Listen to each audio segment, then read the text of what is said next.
You think you know Judd Apatow? Well, here's some things you may not have known about the knocked up director. Judd Apatow entered the world of comedy when he was a child. He was first exposed to live comedy by his mother, who spent an entire summer working at a comedy club. He grew to idolize comedians, his favorite being Bill Cosby, Steve Martin, and the Marx Brothers.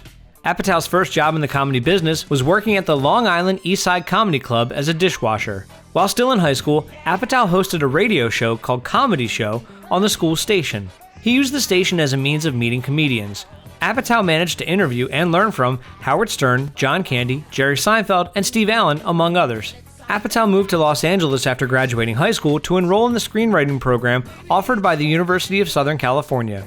While attending, he hosted a number of school-sanctioned comedy events where he would perform his own stand-up bits before the headliners.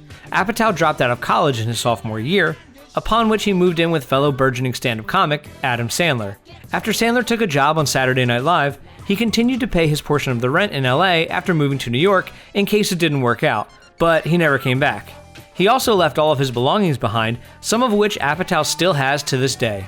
According to Apatow, the first script he ever wrote was a speculative script for The Simpsons in 1989. The show was still very young when he wrote the script. It wasn't until 20 years had elapsed, the show had matured, and Apatow had found success that the script found its way into production. The episode titled Bart's New Friend aired in January of 2015. One of Apatow's first jobs was penning jokes for Roseanne Barr. To thank him for all the hard work he had done for her and her then husband Tom Arnold, she presented him with a watch. However, she gave it in the most peculiar fashion. Roseanne and Tom called him over to their home very late at night and called him up to their bedroom where they were in bed watching television. They gave him the watch, thanked him, and then sent him on his way.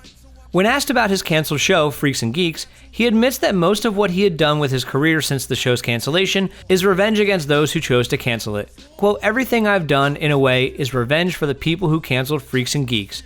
It's really demented, but it's like, you were wrong about that person, and that person, and that person, and that writer, and that director, and I really should get over that." Apatow often casts his own daughters in his films. However, as they have gotten older, he admits he has been more and more hesitant to put them in front of the camera, as he admits he is anxious about the possibility of them becoming, quote, "weird child celebrities." As such, he has several times cut their entire performances from films, leaving them for the special features. Apatow doesn't believe he is very intelligent and admits he is, quote, "neurotic as hell." Because of this, he has an intense fondness for self-help books. He admits to worrying all the time as well. Quote, "My biggest problem is that as I get older, I realize I'm more neurotic than I had hoped to be at this age. For whatever reason, I'm wired to be thinking about the past and worrying about what's going to happen." Outside of his work, Apatow supports the literacy organization 826LA, a Los Angeles nonprofit that supports students between the ages of 6 to 18 in developing their creative writing skills.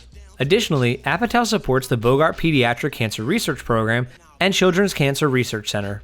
And here's a bonus one. With every movie Apatow makes, he tries to work out a new revelation about the stage of life he is currently in. Quote, "It forces me to do some real soul searching. We all want to feel as happy as we can and feel that we're in control. But the more control you try to have, the worse you seem to make things." That's it for this episode of You Think You Know Movies. Make sure to subscribe, like us on Facebook, follow us on Twitter, and get the latest movie and TV news on ScreenCrush.com.